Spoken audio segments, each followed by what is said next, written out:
A couple more things, just kind of to round things out here to further drive home my point. Is number one, stress. If you have an old house, an old rental house, the house I had was a beautiful house, actually. It was probably 120 years old. It was red brick, beautiful house. But with old houses, shit goes wrong. Shit goes wrong a lot. And so I remember, I think it was Christmas Eve or New Year's Eve, and I was out at a party with my friends, and I got a phone call from a tenant saying that there was a water issue. The sink was backing up. And imagine, like, you're just having a good time, you're living your life. I was pretty young at this time, but you get a call like that, and you don't have a whole lot of nights like that, Christmas Eves, New Year's Eves, and all of a sudden it's been completely derailed by your tenant, completely out of your control, ruined your night and your week and probably your month. And you're going to have to take all the money that you've been making from this rental house and fix it. It's a lot of stress that comes with rental house. Lots of stress. Too much stress.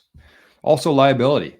If your tenant slips, maybe you didn't de-ice the step, your tenant slips, cracks open their head. Even if you have a corporation, even if you have good insurance, there's still going to be some very negative implications of that. And that is totally out of your control. Bitcoin won't call you on New Year's Eve. Bitcoin won't slip and fall and crack their head open anytime. So there's lots of liability there too. Even if it's, like I said, in a corporation or you have really good insurance on it, there are still things that can go wrong in the rental game, liability-wise. The next one here is drugs and crime. In cities where the majority of these rental homes are, think about the crime and all the drugs that are happening in those cities. And if all of a sudden you bought this beautiful 100-year-old house, a brick house, and this actually happened to me. You bought this nice house, and all of a sudden there's a couple houses, a couple people move in down the road, start selling heavy drugs. And then the next house beside them starts selling heavy drugs, and they're making these drugs in their house.